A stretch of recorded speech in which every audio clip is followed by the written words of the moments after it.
So now it's time for some breaking news. All right, everybody, it's time to bust into our breaking news for this evening. And starting off, I want to talk for a second about Julia Roberts and Jennifer Aniston, okay? Julia Roberts and Jennifer Aniston are coming back to do a movie together. It's been a while. I don't think they've ever done a movie before. But they're doing a movie called Body Swap. Now, they're going to kind of do like a Freaky Friday type deal. It's made by the producers who did that, what was that show called? I'm going blank on the show now. But it was on Hulu show. And so they swap their bodies. So it's going to be really difficult, I think, for these two women to swap bodies and become a different middle-aged white woman. Might be very difficult to look in the mirror and be able to tell what's going on in their world. I'm just saying. So they might want to kill somebody afterwards. That's all I'm saying. They might be like, who the hell is that shit? And speaking of murders, actually, Jennifer Aniston also has Murder Mystery 2 coming out on Netflix. That's right. She's back with Adam Sandler to do another mystery, another whodunit. The first one was a lot of fun. We'll see if this second one's good. I don't know. We'll see. It's coming out March 31st. And I'm just hoping that this murder mystery has maybe more murder than Puss in Boots, because apparently there was like 8 deaths in the beginning of Puss in Boots. This movie made $334 million, and they'd be killing Puss constantly. That's all I'm saying. They kill him 8 times. You gotta kill the Puss. You gotta kill the Puss, apparently. But Puss dies 8 times in this movie and made $334 million, which is pretty great for a movie like this.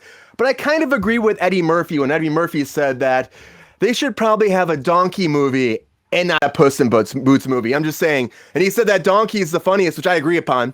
Donkey was awesome. And he said he'd come back to be Donkey in Shrek in 2 seconds if he could. Which, why not? Come on back. But then Eddie Murphy's saying this, being like, oh, I'll come back to Shrek in 2 seconds. I mean, come on, guys. This is like, of course he'd come back as Donkey.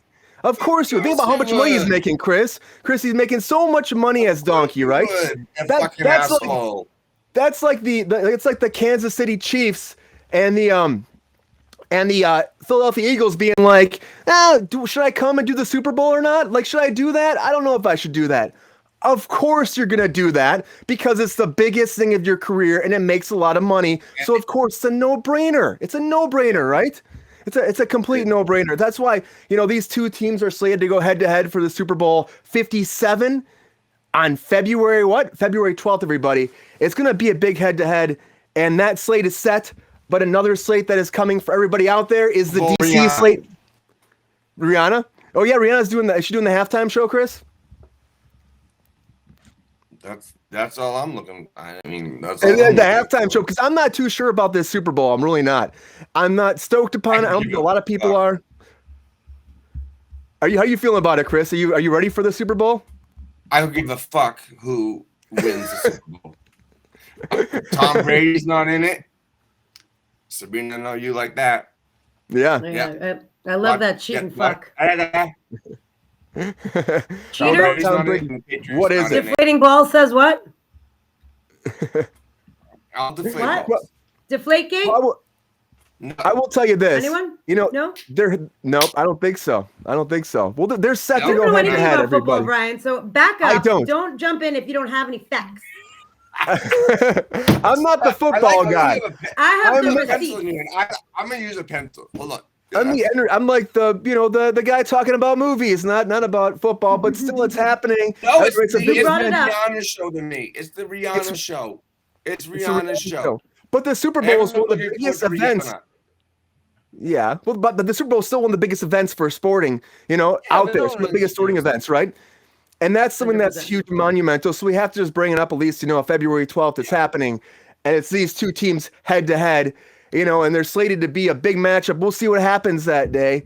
But another big slate that's coming out tomorrow, the DCU slate's finally coming. James Gunn said we're going to have a huge announcement tomorrow night, and we're going to cover that in the show. But it's going to be one of those things where they're talking about Superman's rebuilding this, and Superman's this, everybody knows, alien crashed the Earth, save humanity.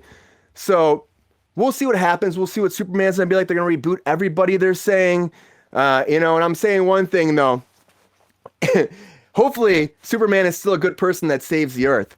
Unlike Alan Tudyk's character, from Resident Alien, which is coming back.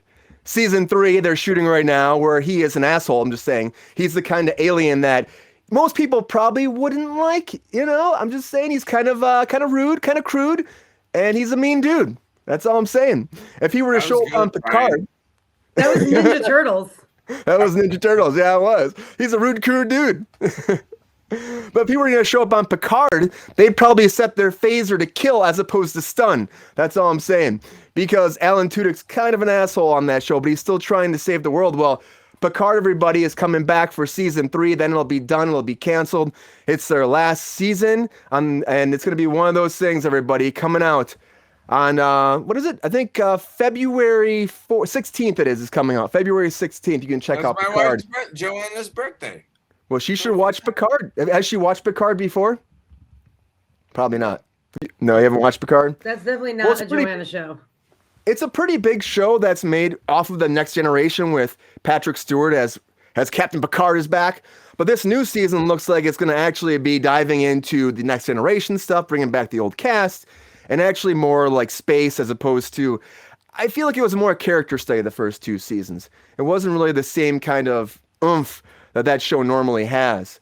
So hopefully with the new season, it becomes, better and back to their roots a little bit. And just an overall better show. But we'll have to wait and see. Because it's one of those things that it's at the end, then it'll be canceled, and it'll be done. And so I hope it goes out in a bang. Just like the mysterious Benedict Society is going down, everybody. They've done 2 seasons, and on season 2, it's canceled. Oh, Tony Hale, I love you, man. Great actor. Loved him as Buster in Arrested Development. This show just didn't hit it for me, though. It didn't. Chris, did you see the Benedict Society at all? On Disney Plus? I missed it. Yeah. There's 2. I watched the first. I started watching the first season. It's like a bunch of... It's a weird show, Chris. It's like... Buster, buddy, can you not do that on the patio? But he recruits all these kids, Chris. He recruits all these young kids to, like, take down some evil empire. In a child molesting way, or no? Well... It's weird. It's a weird thing. That's all I'm saying. That's a question. It's Disney. It's Disney, Chris. It's Disney. Come on. Oh, okay. Sorry, I forgot. He didn't say grooming children. He said recruiting children. Recruiting. Mickey Mouse wouldn't do that, right? But I mean, we'll see what happens with this show. I mean, how it ends. Hopefully it has a suitable ending. End of season 2. They've had 2 seasons. They must have some kind of fan base to get a second season. So I hope they get a good ending, as every show deserves. And it's some sad news for Tony Hale fans, any fans of the show. But also I want to dive into some other sad news that came up today. And that is we lost the very first Wednesday Addams actor. That's right. Lisa Loring, who played at Wednesday back in the original Addams Family, passed away. And it's really sad. She was 64 years old. She had a massive stroke. And the world loses another massive talent. And it's very unfortunate to see that we lost her. And it's just sad because, you hear about this and they always say it comes in 3 as well. There's also one more person that passed away. And that's Annie Worshling. Is that how you say her name, Sabrina? Worshling. See, I knew I was going to say her name. She was fantastic, though. I saw her on 24. She played Jack Bauer's love interest. And she also was on a bunch of different shows. Of course, she did the original voice for Tess in the Last of Us video game. And she's popped up constantly throughout her career. She had a 2-year battle with cancer that she eventually lost when she was just now 45 years old. So our thoughts and prayers go out to her family, and it's very unfortunate. It's just really sad when we lose people like this, It's like, she was such a talent. Sabrina, I know you've worked with her before, right? So yeah, what do you think? Nice. What did you think about her, and how do you feel about hearing about the loss of her and the impact on the entertainment industry?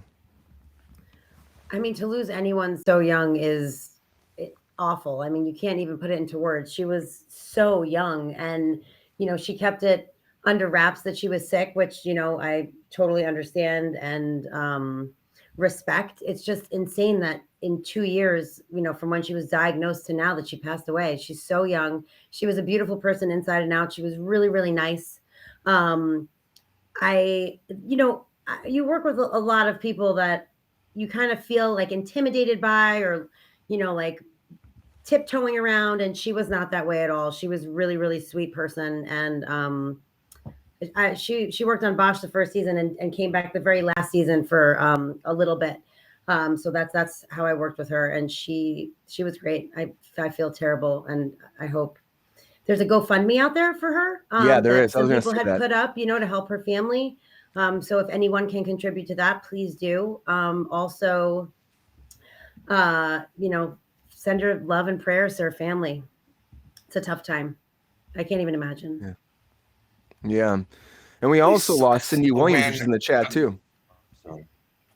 No, I was gonna say we also lost Cindy Williams. That just happened not too long ago too, just like an hour or two ago. We lost Cindy Williams too. So it's just one of those times that they say it comes in threes, and it's very unfortunate, and it happens a lot in the entertainment industry where we lose people too young. It just happens all the time and too soon, and that's kind of like what we want to talk about tonight too. Is just that's like the music industry and also like the entertainment industry and what it does to people and how it affects them and like what they have to go through with the fame and the fortune and the rock and roll and the drugs and the sex and how people get caught up in it and how it affects them and how, sometimes it causes their ultimate demise, which is unfortunate.